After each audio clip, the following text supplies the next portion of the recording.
o la hemoglobina glicosilada. Si este es más de 6.5, ya es diabetes.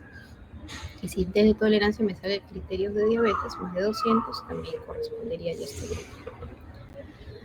Entonces, estos son los criterios para el diagnóstico de diabetes, ¿no? Tener una glicosilada por encima de 6.5% mediante un método estandarizado, una glucosa en ayunas por encima de 126 en 2 oportunidades, o una glicemia mayor de 200 después de la carga de glucosa a las 2 horas. Asimismo, si el paciente ya tiene síntomas de polidipsia, poliuria, polifagia, pérdida de peso de manera inexplicable, a pesar de comer como siempre,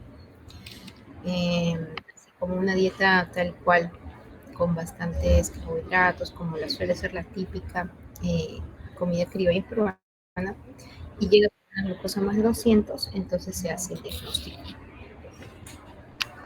Entender también de que el diagnóstico diferencial de la diabetes justamente va a depender del fenotipo, de cómo llega este paciente, porque puede ser una diabetes tipo 2, puede ser una diabetes tipo 1, que se origina en los niños, adolescentes, o como puede ser una diabetes que tiene causa autoinmune, como la diabetes tipo 1, sin embargo se origina en el adulto, ¿no? Que es la diabetes tipo LAB.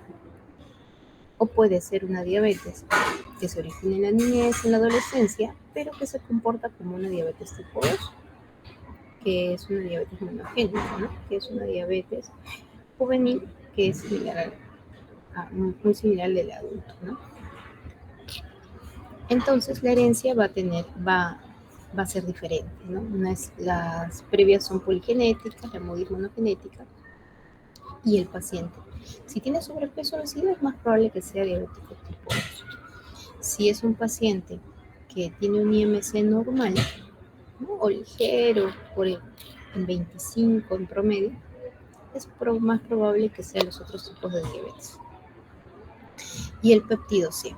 El péptido C es un metabolito que se produce al momento de formar la insulina, y es la que pedimos para ver la reserva de insulina de estos pacientes. Generalmente en el diabético tipo 2 hay una formación de insulina. En el tipo 1 o de origen autoinmune, generalmente su reserva es baja o es indetectable. Y la diabetes tipo MODI, pues sí, todavía tiene insulina, ¿no? Ahora, la diabetes mellitus gestacional. Entonces, como les comentaba, el diagnóstico se hace durante el embarazo, generalmente en el segundo trimestre. Entender que la diabetes gestacional también se diagnostica en base a una sospecha de pacientes que cursan con antecedentes familiares de diabetes, pacientes que son de cierta manera gestantes añosas, más de 35 años, pacientes que ya tienen un sobrepeso, una obesidad antes del embarazo, ¿no? Pacientes que ya han tenido posiblemente una diabetes gestacional previa o hayan tenido prediabetes. Entonces, en estas pacientes deberían tener una glucosa en ayunas por debajo de 92. Por encima de esto, ya hay que pensar de que podríamos estar en un caso de diabetes gestacional.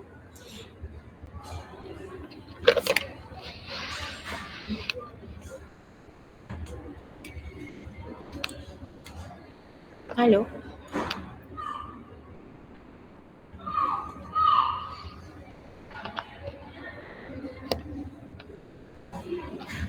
A ver, ¿hasta ahí se escucha bien? Sí, doctora. Sí, Ah, doctora. ya, pensé que no se escuchaba, me estaban llamando. Entonces, entender que el test de carga de glucosa en la diabetes gestacional nos permite detectar si alguno de estos valores está fuera de rango. Si a la hora me sale más de 180, ya es diabetes gestacional. Y si a las 2 horas me sale más de 153, ya es diabetes gestacional. Pero ¿qué pasa en esas pacientes que dicen que no son diabéticas y se les saca un examen y se puede visualizar que ya tienen 126 y están en el primer trimestre? Por lo tanto, ya serían diabéticas pregestacionales, o sea, ya han desarrollado diabetes antes del embarazo y ya se les han detectado, ¿no? Ya sea por un test de carga donde les salieron ayudas más de 126, que son los criterios de diabetes, o más de 200 a las 2 horas, ¿no? Entonces, entender de que estos son los puntos de corte cuando hablamos de diabetes gestacional en ayunas, a la hora y a las 2 horas. Ahora, cuando hablamos de los fármacos, tenemos 12 grupos de diferentes mecanismos de acción que justamente van a involucrar la acción de acuerdo a la fisiopatología de la enfermedad. Pero ¿para qué damos una medicación? Para basarnos en llegar a una meta de glucosa para evitar complicaciones. Entonces, tener en cuenta que la glicosilada en estos pacientes debe ser menos del 5%, sabiendo que el diagnóstico es más del 6.5%. Que la glucosa en ayunas debe mantenerse entre 80 y 130. Y los niveles de glucosa 2 horas después de la comida deben ser menos de 180. Entonces, una vez que ya lo diagnostico de diabetes y yo le doy el tratamiento, yo debo verificar estas 3 variables. En caso contrario, mi tratamiento todavía no es suficiente. Pero también hay otras guías, además de la que es la Asociación Americana de Diabetes, que es una de las principales guías que anualmente van cambiando el tema de una actualización en base al seguimiento, al tratamiento de la enfermedad. También hay otra guía americana que es ley, que en el 2023 enfoca el valor meta de glicosilada más bajo. Estos pacientes deben tener glicosilada por debajo de 6.5, una glucosa basal menos de 110 y una glucosa postprandial o con alimentos no más de 140. El punto de corte cambia. Pero esto también va a depender de cuánto tiempo de enfermedad tenga el paciente. Claro, si las glucosas son más cercanas a 100 o valores estables, pues mucho mejor para el paciente, de cierta manera. Es una tabla donde muestra todos los medicamentos disponibles para el tema del tratamiento de diabetes, desde la metformina, los inhibidores de SGLT2, los agonistas de GLP-1, que son agonistas de incretina, los inhibidores de DPP-4, que son medicamentos que van a actuar en inhibir a la enzima que va a degradar las incretinas, las tiazolidendionas, las sulfonilureas, como la glibenclamida y las insulinas. Ya vamos a ir ahondando poco a poco en alguna de ellas. Entonces, el tema de los fármacos implica entender que tenemos fármacos que van a actuar principalmente en tener un efecto glucocéntrico, o sea, van a ser más eficientes para bajar la glucosa, y algunos fármacos van a tener un plus en un efecto más de protección renal y protección cardiovascular. Y es eso lo que hay que también enfatizar. La metformina es un medicamento conocido, ¿no? Que dentro de este grupo de fármacos de las biguanidas va a tener una ventaja de que es un medicamento de bajo costo. Puede bajar hasta 2% la hemoglobina glicosilada, la cual es bastante. No aumenta de peso, tiene efectos lipídicos ventajosos, puede tener un efecto en los triglicéridos, disminuyendo la resistencia a la insulina. Y por ahí algunos estudios como LUCA-PDS pudieron ver también una disminución en las complicaciones cardiovasculares, ¿no? Dentro de las desventajas es que la metformina, así como es un medicamento de fácil acceso y de muy bajo costo, lamentablemente hasta un 30%, 20-30% de la población pueden tener efectos gastrointestinales, ¿no? O sea, náuseas, diarrea, estreñimiento, dispepsia, y el paciente deja el tratamiento, ¿de acuerdo? Eh, eh, por lo tanto, cuando se da la medicación, siempre enfatizar con dosis mínimas e ir escalando hasta llegar a una dosis máxima tolerable y poder mantener la medicación ya de manera crónica, ¿no? La contraindicación es que no se puede dar en pacientes con falla renal cuando esta tasa de filtración está por debajo de 30. Y eh, si esta está por debajo de 45, es mejor disminuir la dosis a la mitad. Este fármaco no va a tener una protección renal ni cardiovascular demostrada o en base a estudios aleatorios. En cuanto a las sulfonilureas, que vendría a ser la glibenclamida, la glimepirida, la gliclazida, que son sulfonilureas principalmente de segunda generación en adelante, ya que las de primera generación actualmente no están en venta, están proscritas. Van a tener la ventaja en que su efecto es en secretar la insulina que ya tiene el paciente como reserva. Va a disminuir también considerablemente la hemoglobina glicosilada, hasta en un 2%. La respuesta de este medicamento es que si tú ya empezaste con metformina, al darle, bajas lo que te faltaba bajar el nivel de glucosa, ¿no? Es muy eficiente para el control de la glucosa y también son de bajo costo. Y se va dosificando, se puede dar una vez al día, se va aumentando de acuerdo a lo que el paciente requiera, ¿no? Para el control de glucosa. El problema con las sulfonilureas y algo que no pueden olvidar es el riesgo de hipoglucemia. O sea, el paciente puede llegar con glucosas por debajo de 70, que es la definición de hipoglucemia, tener síntomas de hipoglucemia, ¿no? Hasta pérdida de conocimiento, que puede ser condicionado por este tipo de medicamentos. Otro efecto es que va a aumentar de peso. Hay que tener mucho cuidado en pacientes con falla renal, por lo tanto, o disfunción hepática, no tienen protección renal o cardiovascular demostrada. Los inhibidores de TP4. Estos medicamentos van a tener un efecto en poder inhibir a la enzima que va a degradar, ¿no?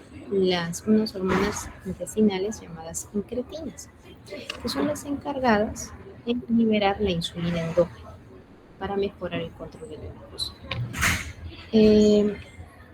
La ventaja es que no van a alterar el peso a comparación de las sulfonilureas, que sí se ha visto un aumento de peso. Van a tener también un perfil de efectos, van a tener menos perfil de efectos adversos, o sea, no va a condicionar hipoglucemia. No está contraindicada en pacientes con insuficiencia cardíaca o insuficiencia renal. Generalmente suelen adaptarse mucho a algunas otras patologías, o sea, se puede dar en pacientes con enfermedad renal.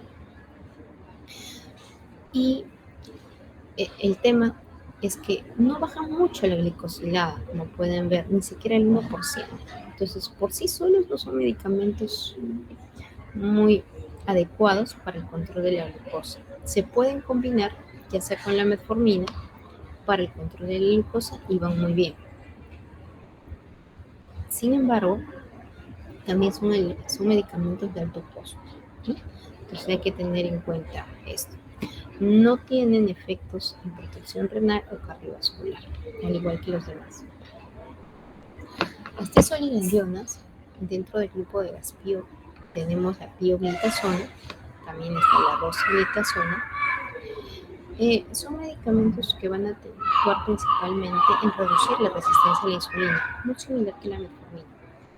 Pero ¿qué pasa con estos medicamentos? Miren, también tienen una buena acción en disminuir la glicosilada. No tiene riesgo de poliglicemias, suelen ser de bajo costo. Y se dosifica también una vez al día. Se ha demostrado protección cardiovascular en algunos estudios. ¿Cuál es la desventaja? Es que sí te aumenta de peso. Te puede aumentar 3, 4, 5 kilos, probablemente dependiendo del paciente, 3, 4 kilos. el inicio de acción es lento, puede producir un poco de edema en algunos pacientes y se ha visto casos de exacerbación de insuficiencia cardíaca, especialmente con la rosiglitazona, ¿no? Pero más no con la flugilitazona. Sin embargo, es un warning que se considera. Por ahí también que se han encontrado efectos en osteopenia y fracturas. Entonces, lastimosamente cuando salieron estos eventos adversos, principalmente insuficiencia cardíaca, muchos de estos medicamentos salieron del mercado, ¿no? Inclusive son medicamentos que hoy en día se consideran óptimos para el manejo de hígado graso o esteatopatitis por hígado graso. Pero como es un medicamento que por ahí aumenta un poco de peso, como que no es un medicamento que a la larga los pacientes lo van a continuar, más por sus efectos, pero no porque sea malo. En cuanto al tema de los inhibidores de SGLT2 y los agonistas de GLP-1, son los nuevos medicamentos que han dado lugar a un beneficio cardiovascular, además del control de la glucosa. Los inhibidores de GLT2 son transportadores, los cotransportadores de GLT2 que se encuentran en los túbulos contorneados proximales van a tener una acción a ese nivel para que puedan dar lugar a producir una glucosuria y que esta glucosa que pasa por los túbulos renales no sea reabsorbida. ¿De acuerdo? O sea, el paciente con hiperglicemia genera una glucosuria, eso estamos de acuerdo, porque ya llega un momento en que la glucosa en sangre por encima de 180, incluso en los diabéticos tipo 2 pueden tener un mayor umbral, pero ya por encima de 180 en sangre pueden ya presentar glucosuria. Entonces, los transportadores de SGLT2, los cotransportadores del GLT2 que absorben sodio y glucosa, van a seguir este mecanismo de seguir absorbiendo más sodio, más glucosa, pero a la par van a aumentar la presión intraglomerular. Y es por eso que los pacientes con diabetes pueden cursar con nefropatía, por una hiperfiltración crónica, por un aumento de la presión intraglomerular que condiciona a proteinuria, albuminuria y por lo tanto disminución en la tasa de filtración glomerular. Entonces estos inhibidores de SGLT2 lo que hacen es evitar que se siga reabsorbiendo glucosa. Van a seguir eliminando la glucosa por la orina, pero eso también va a generar a la larga una disminución de la presión intraglomerular y mejorar los efectos de glucosa y con ese mecanismo y también la protección renal, inclusive cardíaca, porque va a tener un efecto en la natriuresis que también va a condicionar en disminuir la congestión, ¿no? En el tiempo. Como pueden ver, la reducción de la glicosilada tampoco es mucha, ¿no? 0.8, 1%, no tiene riesgo de hipoglicemia, mejora la presión arterial porque también tiene un efecto de natriuresis, pérdida de peso, y se ha visto que dentro del plus que genera este medicamento es que son muy buenos en pacientes que pueden tener algún grado de insuficiencia cardíaca. Inclusive pueden ser dados aquellos pacientes que ingresan a hospitalización por un tema de insuficiencia cardíaca y cuando ya estén más estables, al darse de alta, los cardiólogos le indican el medicamento. Y principalmente también el tema de protección renal. Los agonistas de GLP-1, que el GLP-1 es una incretina intestinal que va a tener un efecto como medicamento en altas dosis, no, en altas concentraciones, perdón, de esta hormona, en un efecto en reducir considerablemente la hemoglobina glicosilada, mucho más del 1 o 2% en algunos casos. Un bajo riesgo de hipoglicemia, van a tener una acción de una pérdida de peso que ahora más adelante se va a ir revisando. Especialmente es un medicamento indicado en pacientes con obesidad y diabetes, inclusive en pacientes sin diabetes y con obesidad. Se han visto beneficios cardiovasculares, ¿no? O sea, en disminuir la mortalidad asociada a un evento cardiovascular y también tiene un efecto en el beneficio de enfermedad renal. La insulina. Bueno, esta fue descubierta por Frederick, donde identificó la secuencia de los aminoácidos, ¿no? Que está formada por dos cadenas, ¿no? Una alfa y una beta, de 21 a 30 aminoácidos respectivamente. La vida media de la insulina es de 4 a 5 minutos. Y como pueden ver, es una molécula de doble cadena que en el momento de su formación libera este fragmento que vendría a ser el péptido C, ¿no? Que es la molécula que vamos a solicitar cuando deseamos saber la reserva de insulina del paciente, porque insulina, no le voy a dosar insulina en sangre si es que mi paciente recibe insulina, ya que me va a salir referido, va a salir alto. Pero si yo le pido el péptido C, ahí es donde voy a identificar, ¿no? Su reserva real. En cuanto al descubrimiento de la insulina, bueno, este se dio a partir de estos científicos Banting y Bess en 1921, cuando en un perro paquetizado fue tratado con éxito con insulina al darse extracto pancreático, ¿no? Una vez que le sacaron el páncreas, le volvieron a dar su extracto pancreático y pudieron ver que el paciente, que el animal pudo recuperarse de la diabetes o de la hiperglicemia con, con, ese, con ese extracto. Y es así como la primera vida salvada por la insulina fue dada en 1922 con Leonard Thompson, un chico de 14 años que pesaba poco más de 29 kilos, debutó de diabetes tipo 1 y tras descubrir los extractos de insulina, pues se le administró al niño extracto de insulina animal y con el tiempo el paciente pues fue recuperando peso y mira, pudo sobrevivir unos años más, ¿no? También ya hasta los 14. El tema es que para llegar a tener la insulina como un medicamento se necesitaba una gran producción, un gran material animal, ¿no? Bovino, e incluso aplicarla varias veces al día. Entonces, el científico Hans Christian Krager descubre la insulina NPH, lo que ahora se le conoce como la protamina neutra de Krager, que esta protamina dentro de esta molécula de insulina va a generar el efecto prolongado para que pueda ser administrada ya menos veces al día. Entonces, una insulina de acción lenta. Pero el tema es que la insulina bovina generaba muchas reacciones adversas, ¿no? Como un medicamento.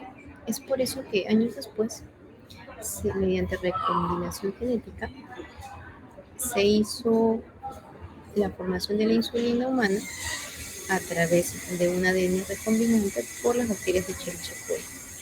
Entonces se pudo obtener la molécula de insulina humana, en fin, ¿no? Que duraba o dura 12 a 18 horas en sangre, a diferencia de la insulina bovina que pues, duraba mucho más, ¿no? Más de 2 días incluso. Pero esta es menos alergénica. Entonces, al final, la FDA aprueba la insulina NPH como un MOLIN en 1982. Entonces, aquí recordar, las insulinas tenemos dos tipos, las insulinas basales y las insulinas rápidas. Las insulinas basales son las insulinas lentas, las que van a mantener los niveles de glucosa generalmente en ayunas más estables. El tratamiento de diabetes se basa principalmente en diabetes tipo 2. En casos que empecemos con una diabetes tipo 2, en el uso de insulinas basales. Aquí tenemos la insulina humana, que es la insulina NPH, que tiene acción intermedia, ¿no? 12 a 18 horas en sangre. Tenemos las insulinas análogas a la insulina humana, como de acción larga, como son la glargina, el detemir, y las insulinas ultra largas, que van a tener acción quizás un poco más de 24 horas, como el degludec y la glargina U300, que es una insulina más concentrada. Como pueden ver, todos tienen un 100, un 100. O sea, en una unidad de insulina puede haber, perdón, en un mililitro de esta concentración de insulina puede haber 300 unidades, ¿no? Entonces genera un efecto más prolongado.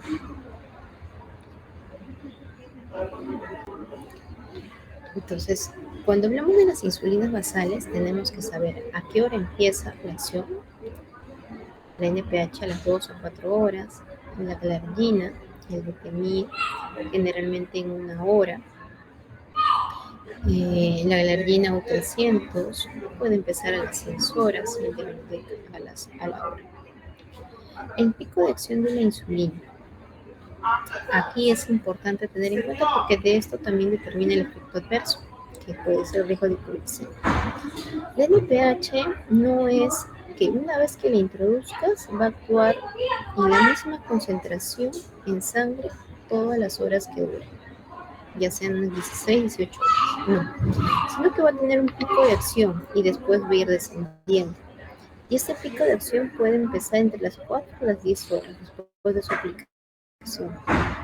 Después, su concentración en sangre va a descender, ¿de acuerdo? Y de eso va a depender también la eficacia para el control de la glucosa. La glargina, el detemir, tienen una acción más estable en sangre, ¿no? Y mucho más el degludec y la glargina U300. El tiempo de duración, excepto la NPH, las demás van a durar 24 horas y la degludec pues es la que más dura, ¿no? 42 horas hasta más. Y la glargina U300 no más de 36 horas. Entonces, tenemos también las insulinas de acción rápida o ultra rápida. Entonces, tenemos aquí una insulina regular, que es una insulina que va a tener, una acción a los 30 minutos, pero no va a durar más de 4 a 8 horas. ¿De acuerdo? Entonces, tener en cuenta que la insulina, es esta de acá, la insulina regular, perdón, esta de acá. Su tiempo de acción, ¿dónde está la insulina regular? Esta. Va a durar 2 a 4 horas y no va a tener una acción más de 6 a 8 horas. Esta insulina es la que se va a aplicar antes de cada comida. Son insulinas prandiales. Una cosa es de NPH o las insulinas basales, que van a tener acción casi todo el día, y estas insulinas van a tener una acción durante pocas horas, solo condicionada al alimento. ¿De acuerdo? Las insulinas análogas a la insulina regular van a ser las insulinas ultra rápidas o de acción rápida, como es la lulicina, la SPAR y la LISP, que van a actuar más rápidos, en 5 a 15 minutos. Van a tener un pico de acción casi a la hora y no van a durar más de 3 a 5 horas. También hay otras insulinas, como la insulina inhalada, ¿no? Que sí, bueno, no está en el Perú, pero también se le describe, que va a tener un tiempo de acción de 15 minutos y un pico de acción a la hora, en 12 a 3 horas. Y esa es la que tenemos en el momento. Esta es la insulina NPH, la que ya hemos hablado. Entonces, en este esquema podemos ver cómo es la acción y el pico de esta insulina. Aquí pueden ver la NPH, ¿no? Cuánto tiempo dura en sangre. Entonces, si me va a durar más o menos 18 horas, yo la tengo que aplicar 2 veces al día, porque va a llegar un momento en que su efecto con nivel de control de la glucosa va a ir descendiendo.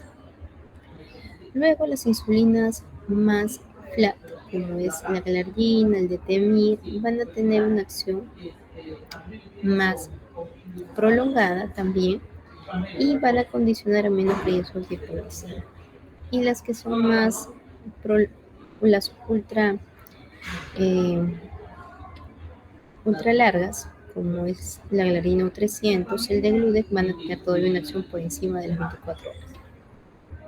La Lispro, la Spar, la Lulicina, las insulinas ultra rápidas, van a tener una acción condicionada a cada comida, o sea, van a tener una acción en menos de media hora, en 15 minutos generalmente, y van a tener un efecto solamente en lo que vendría a ser el alimento, ¿no? Que no duraría más de 5 horas. Ahora, en cuanto al tratamiento de diabetes, como bien enfaticé, también va a depender mucho del riesgo cardiovascular. Entonces, en mi objetivo,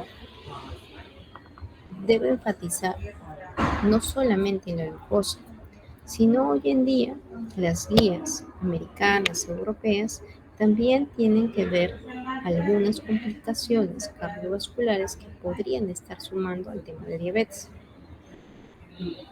Entonces, es así que los estudios antiguos, como este estudio británico, UKPDS, que fue publicado en el 98, en pacientes con diabetes de inicio temprano, se vio que un control intensivo con una glucosilada ya menos del 7%, a diferencia de un control convencional con niveles de glucosa más altos, llegaron a ver que la progresión de complicaciones microvasculares, como puede ser neuropatía, retinopatía, nefropatía y otras complicaciones posteriores, estarían mucho más exacerbadas cuando los niveles de glucosa sean superiores a este promedio de glucosilada. Entonces ahí, hasta desde el 90, ¿no?, hasta el 2008, se entendió que aquí era importante el control de glucosa para poder evitar las complicaciones de la enfermedad. Y es así que se vio que disminuyendo solo 1% la glucosilada, ya sea si el paciente debutó con 8%, ya yo la bajo a 7, debutó con 9, yo la bajo a 8. Puedo disminuir un 21% muertes relacionadas a diabetes, complicaciones microvasculares o por riñón, nervios, o disminuir en algunos resultados. Se vio una disminución de infartos de miocardio, ¿no? No llegó a ser significativo el resultado, pero sí se vio un descenso en la frecuencia en este grupo de complicación. Entonces, hasta ahí se vio que el control de glucosa era importante. Pero ¿qué pasa? Posteriormente se hicieron otros estudios en pacientes con diabetes y alguna complicación cardiovascular o pacientes añosos, por encima de los 60-65 años, sumando algún antecedente, por ejemplo, de enfermedad coronaria, infarto, ACV, etc. Se vio que el control de la glucosa en estos pacientes, los estudios son conocidos hoy en día como el estudio ADVANCE, el estudio ACORD, el estudio de veteranos.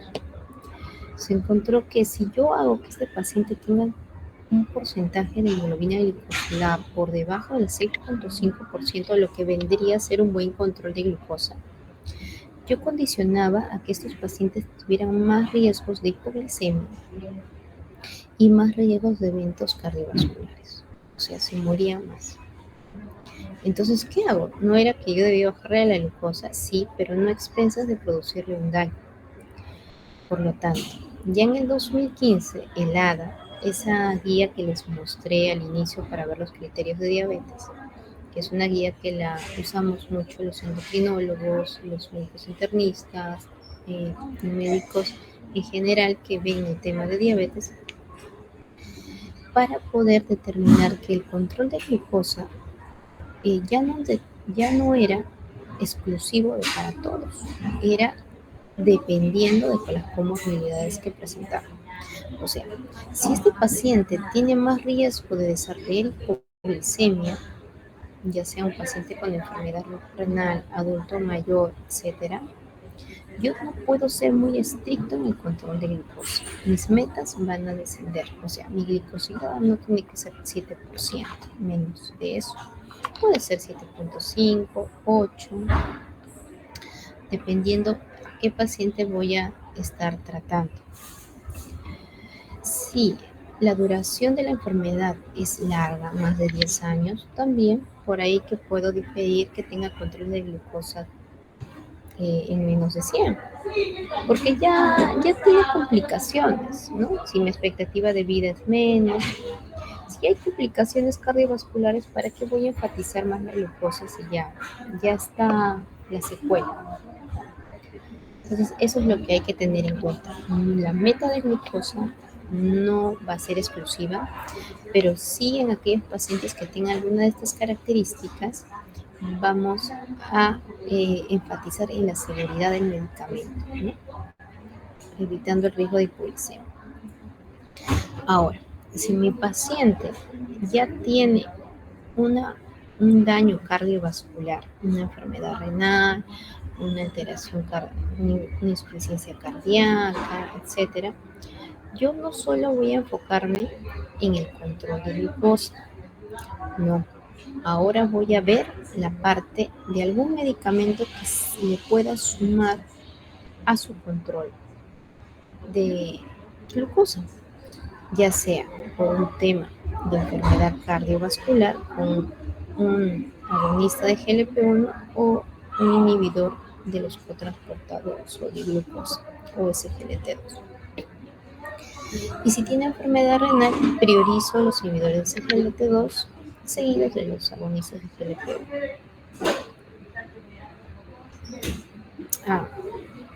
Y bueno, también hay otros medicamentos que han salido al mercado, que son los agonistas de los receptores de mineralocorticoides o esteroideos, ¿no? Como la finerenona.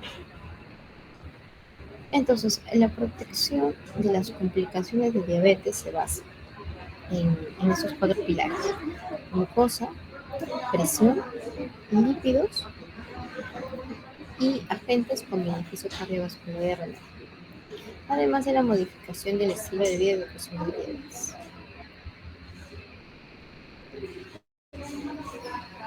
Por lo tanto, ¿cuándo yo utilizo un SGLT2? Principalmente, ¿no? Cuando el paciente tiene más una complicación de un antecedente de insuficiencia cardíaca, se ha visto mayores beneficios.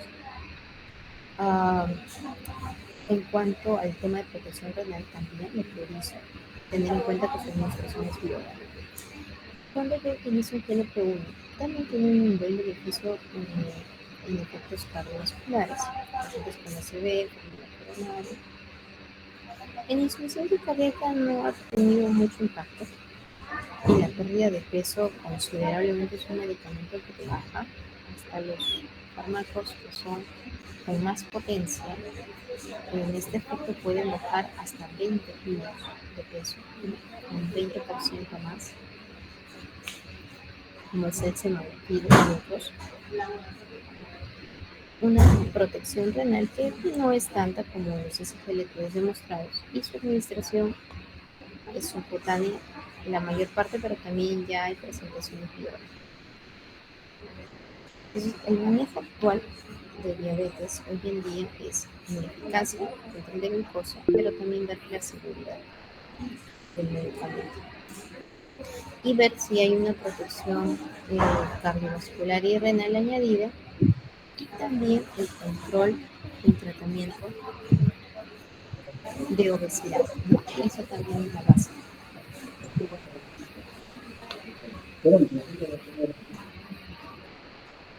¿Hasta ahí, Dori?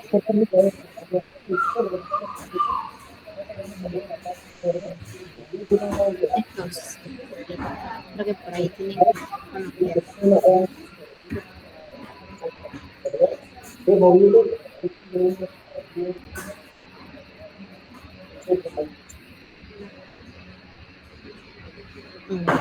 Continuamos. Entonces, el tratamiento de diabetes antes era, empezamos a todos con metformina y ya después le damos las sulfonylureas, le damos insulina, dependiendo de lo que necesite para poder abordar la glucosa, pero no. O sea, aquí es, una vez que es diagnosticado de diabetes, glucosa alta, ya, este paciente, mi objetivo que es mantener las glucosas estables y también el control del peso. O el control del peso es una meta en el control de la glucemia. Hoy en día, en las guías del año pasado y en el actual, se mantiene hasta el momento. Y en base a eso yo le doy el medicamento, ¿no? Yo puedo dar una metformina, sí, pero si por ahí el paciente tiene un poco más de posibilidades, le puedo dar un medicamento que ayude más en el control de su peso, como son los GLP-1, o en su defecto algún medicamento que no le eleve más el peso, ¿no? Ya sean los inhibidores de GLP-4, no van a tener un efecto neutral. Ahora, si mi paciente tiene ya diagnosticado de diabetes, tiene un antecedente de enfermedad cardiovascular, una enfermedad renal, yo debo enfatizar primero el tratamiento, tal vez con un medicamento que me dé un beneficio adicional, como son los inhibidores de GLP-2 o los agonistas de GLP-1, ¿no? Como bien les mencioné. Pues si tiene ya insuficiencia cardíaca, lo primero que voy a considerar son los inhibidores de GLP-2. Si tienen una enfermedad renal, puedo dar los inhibidores de GLP-2. Y si no lo tolera, le puedo dar el GLP-1. Ahora, si mi paciente ya tiene antecedentes de enfermedad cardiovascular, una enfermedad renal, un infarto miocardio, un ACV, puedo considerar empezar con GLP-1. Puede ser necesario también darle un GLP-2. Puedo sumar los dos medicamentos también, de ser posible.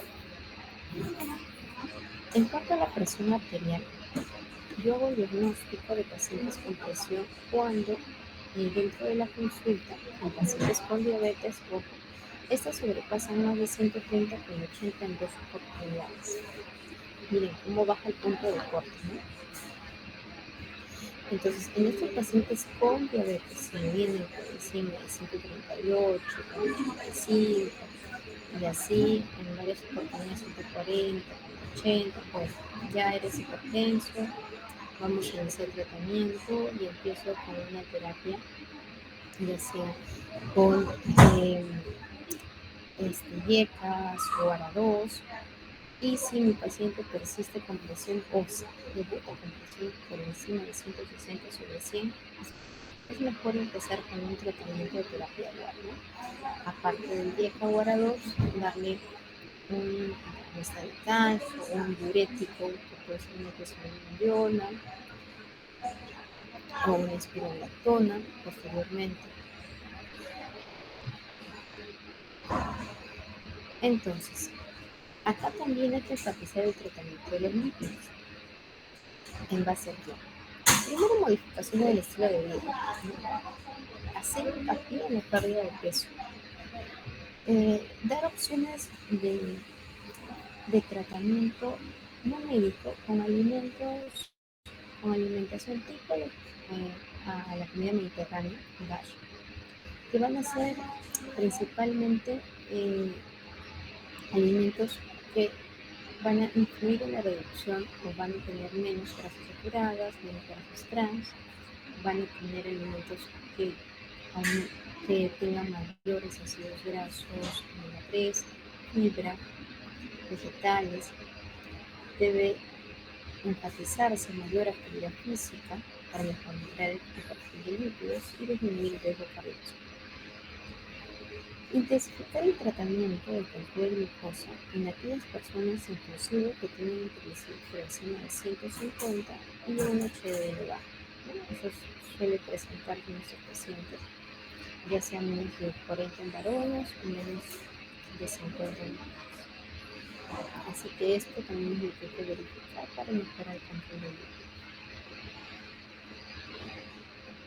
Cuando yo decido iniciar el tratamiento, por ejemplo, en pacientes con lipidemia, dependiendo si este paciente ya tiene alguna complicación cardiovascular además de la diabetes.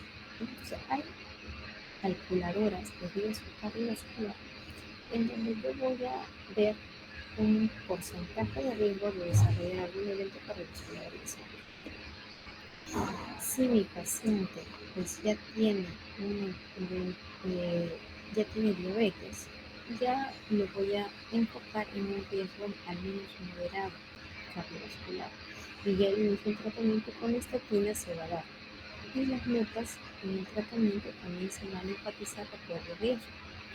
Alto riesgo, diabetes más de 10 años, con alguna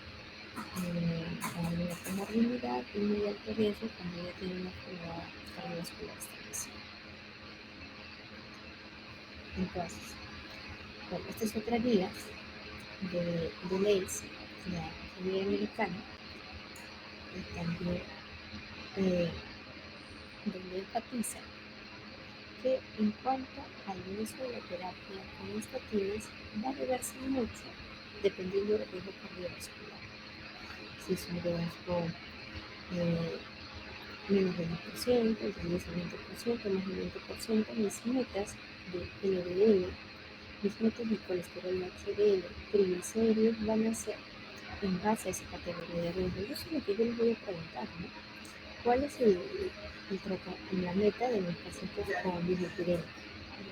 Y el tratamiento que yo les voy a dar no es un tratamiento por 3 meses, es un tratamiento crónico, es un tratamiento que de eso va a depender elevar los lípidos del paciente, porque el paciente con hipercolesterolemia en el tiempo no va a generar quizás síntomas, pero ya luego el paciente va a fallecer de infarto y ACV y entre otras complicaciones por la dislipidemia crónica. Entonces, si yo no hago estas medidas en el momento del diagnóstico, ya que el paciente con diabetes tiende a hacer este cuadro en el tiempo, pues yo voy a dejarlo a libre albedrío para que desarrolle estos eventos. Y tal vez no te fallece por hiperglicemia, pero sí por lo otro. Ahora, el control del peso. Esto es algo también que se enfatiza en los pacientes con diabetes. Para todos, una vez el diagnóstico esté hecho, debe perder un 3 a 7% del peso inicial. ¿No? Eso no solo es que te baja el peso y ya, sino que también te mejora los niveles de glucosa y otros factores de riesgo cardiovascular, ¿no? También te mejora la dislipidemia, por ahí un tema de antecedente de hígado graso, hepatitis por hígado graso. Si el paciente ya tiene algún tema de falla cardíaca, también disminuye el riesgo, etc. Pero si el paciente pierde más del 10% del peso, tú estás garantizando mayores beneficios e inclusive remisión de la enfermedad en pacientes que quizás no tienen mucho tiempo de diagnóstico y puedes dar lugar a que tengan un beneficio en recetarse el medicamento, que sería lo ideal. Entonces, si aquí este estudio antiguo también, pero del cual también se sacan muchas lecciones, es que el paciente disminuye un 5% de su peso en pacientes con prediabetes, ¿no? Con estilo de vida, ejercicio, ¿no? Bueno, tal vez ya sea con medicamentos, aparte del tema de nutrición y actividad física, pero el hecho de que tú bajes un 5% de peso, disminuyes la mitad del riesgo de desarrollar diabetes, ¿no? Y así también, si disminuye más de 10 kilos de peso, este paciente pues ya casi no tiene riesgo a desarrollar diabetes en el tiempo. Y esa es la idea, ¿no? Vender el detalle de que menos, más control en el peso, menos complicaciones y menos problemas de, de esta enfermedad. Este es un cuadro que también es un cuadro traducido de la guía europea del 2019, que pone las metas así ya establecidas en cuanto al control de los lípidos, la presión. Bueno, aquí sería mantener menos de 130,80, menos de eso, mantener la actividad física, el número de lípidos, triglicéridos, la glucosidad. Ahora, las metas del tratamiento vuelvo a enfatizar. Glucosa en ayunas entre 80 y 130. A las 2 horas menos de 180 y la hemoglobina glicosilada menos del 7% del cuerpo. Y hoy en día, la tecnología en diabetes ha permitido poder detectar o monitorear los niveles de glucosa en tiempo real. Tanto así que con dispositivos o sensores puedo determinar si el paciente cuántas veces en el día me está haciendo hiperglicemias, ya sea con los alimentos, ya sea en algún prolongado, y poder en base a eso darle un mayor hincapié al tratamiento. El paciente tome conciencia. Una cosa es que el paciente se haga exámenes cada 3 meses, otra cosa es que el paciente tenga control de su diabetes y monitoreando su glucosa 24 horas. Entonces, estos son los monitores continuos de glucosa donde se enfatiza que el método de tratamiento debe ser un tiempo en rango. Un tiempo en rango viene a ser valores de glucosa estables en más del 70%. Pero también teniendo en cuenta que debe tener un coeficiente de variación, o sea, no tener tantos picos y bajos en menos del 26%. Y además de eso, sabemos que no solo es glucosa, lípidos, valora del valor del LDL, la presión arterial y la disminución del peso. Entonces, este es un monitor continuo de glucosa, donde lo verdecito vendría a ser el tiempo en rango que debería mantener el paciente en promedio, no siendo menor de 70 ni más de 180. Aquí este paciente, como pueden observar, no llega a cumplir la meta, solo el 46% de su monitoreo continuo ha sido adecuado, pero más del 44% se ha presentado con hiperglicemia, pero también ha tenido algunos picos de glucosa. Los medicamentos disponibles para la diabetes pueden venir en presentaciones combinadas como metformina y alguna sulfonilurea, la más conocida es la glibenclamida, o metformina y glimepirida, ¿no? Las otras sulfonilurea, que a diferencia de la glibenclamida, tienen menos riesgos de inflamación. La glibenclamida hay que tener mucha precaución. Si bien es un medicamento accesible a nivel de primer nivel de atención, ya sea cuando va a suceder o están trabajando en puestos de salud, entre otros, hoy en día ya no se debería dar en pacientes con alto riesgo de hipoglicemia y en pacientes adultos mayores, porque sí se han visto mayores accidentes, ¿no?, en estos pacientes que ponen en emergencia. Así que optar por otros disminuidores. Y si no, empezar con dosis bajitas, de 2,5 miligramos. La dosis como tableta generalmente te sirve. Así también hay inhibidores de PP4 y de cenfamina, que juntos se ha visto que pueden disminuir hasta 1%, hasta más del glicosilado, pero combinado. Y los inhibidores SGLT2 que tenemos la dapagliflozina, la carbamazepina, bueno, aquí tenemos la DAPA y la EMPA, pueden estar asociados a metformina o inhibidores SGLT2 con el GPT4, que es la carbamazepina y la inhibidor. Y estas son las fuentes comerciales que van a encontrar. Me parece interesante mostrarles en caso tengan la oportunidad, ¿no?, de revisar algunos de estos medicamentos. Las insulinas también pueden estar unidas a agonistas de GLP-1, las incretinas. Pueden ver acá la Soliqua, por ejemplo, que es una insulina glargina, que es una insulina análoga, que de acción lenta, que va a tener unida a un GLP-1.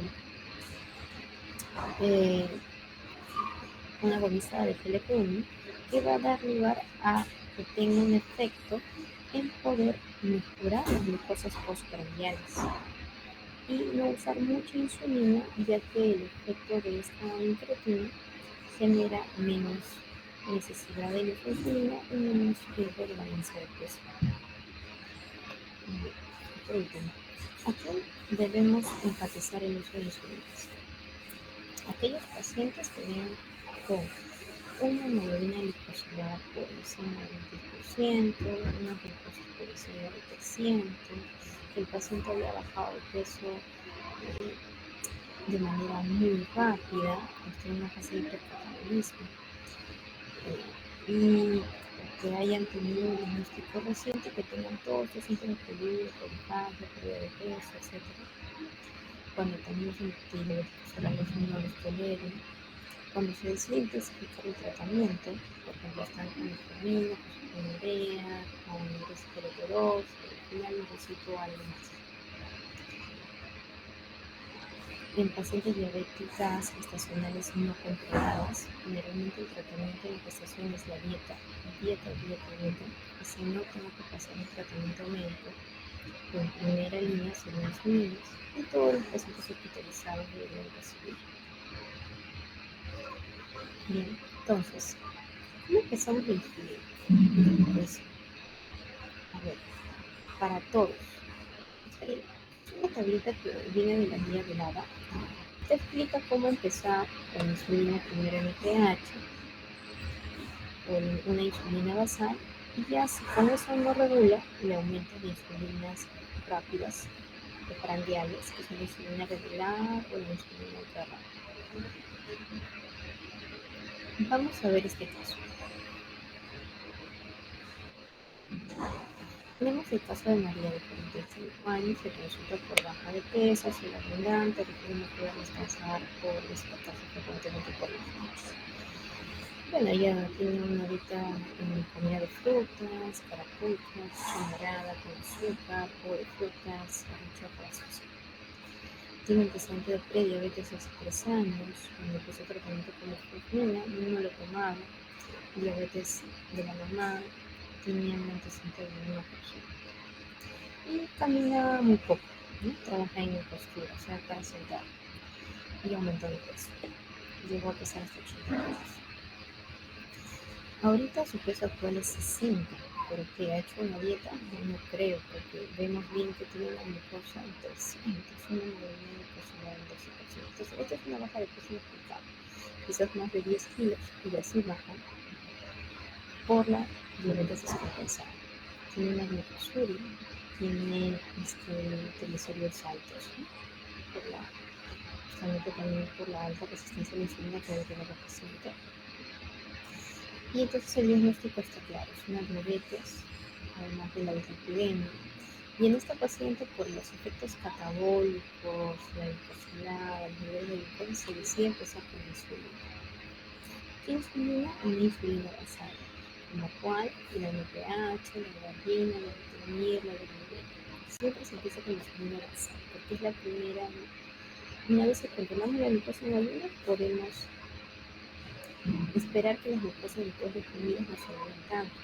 La diabetes tipo 1 es diferente. En la diabetes tipo 1 solo necesito usar tanto insulina basal como las prandiales, ya que ellos no van a producir insulina, pero los diabéticos tipo 2 todavía tienen insulina para lo que sea con la insulina, poder tratar de manejarlo con su insulina endógena. Y entonces, ¿cómo empieza la insulina basal? Puedo usar de 0.2 a 0.5 unidades por kilo. Generalmente empiezo con 0.2. Entonces voy a ponerle 0.3, de acuerdo a 60 por 0.3 a 18 unidades. ¿Qué insulina voy a usar? NPH. La NPH, como les comentaba, tiende a usarse 2 veces al día. por su tiempo de momento. Entonces 2 tercios en la mañana y 1 tercio en la noche. Por lo tanto, le pongo 2 unidades en la mañana y 5 unidades en la noche. Iniciamos dieta, vemos que la paciente pues por ahí llegó a tener 250, ya bajó a 200, 230, pero todavía no está estable, su glucosa habrá bajado, pero todavía no está controlado.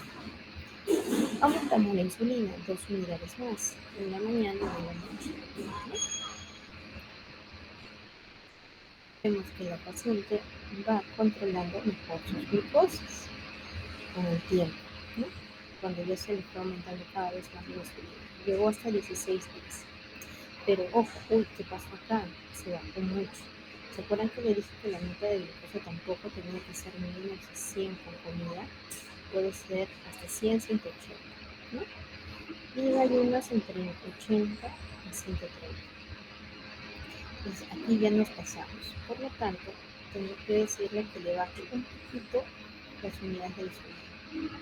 Ya sea 4 unidades en la mañana y en la noche. Y le añadí metformina con el almuerzo.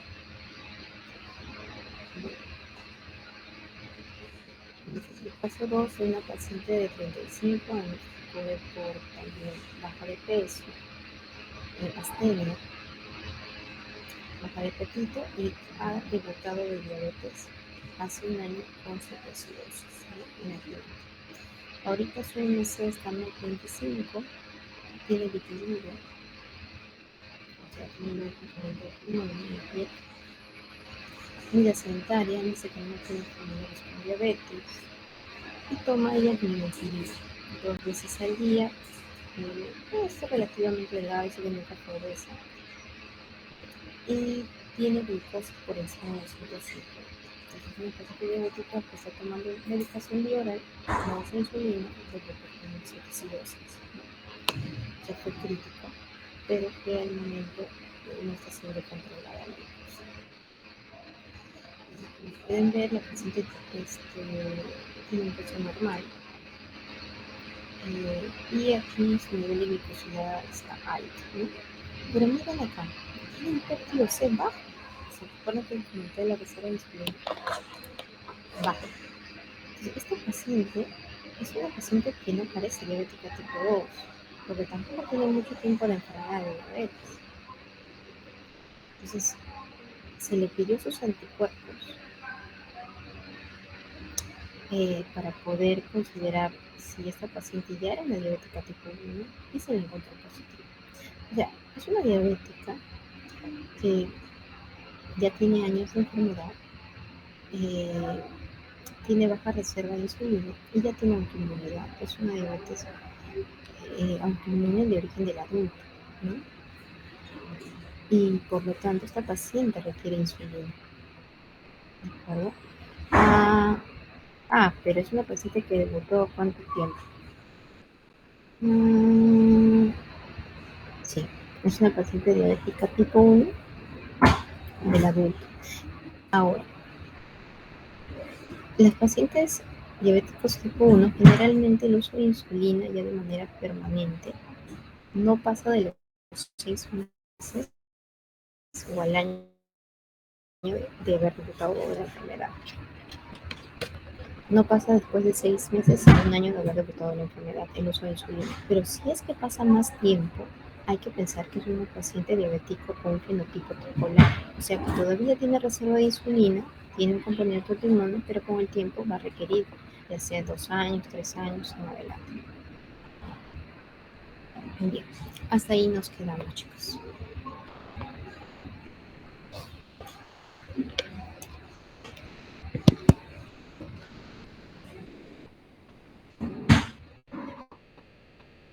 Bien, entonces eso sería todo por ahora. Espero que se haya entendido la mayor parte y de todos modos vamos a tratar de hacer eso en la práctica, ya sea con los pacientes, con las historias clínicas, que la finalidad es que ustedes puedan darle, indicarnos el tratamiento que se le da al paciente es el ideal y si hay que cambiar algún tema en base a su fenotipo, ¿no?, de enfermedad. Bien, entonces El día de mañana sí se va a empezar a la 1:30 el cursillo, tenerlo presente, ya con la doctora Adams, ¿de acuerdo? Ya estamos conversando, hasta pronto. Gracias, doctora. Hasta luego.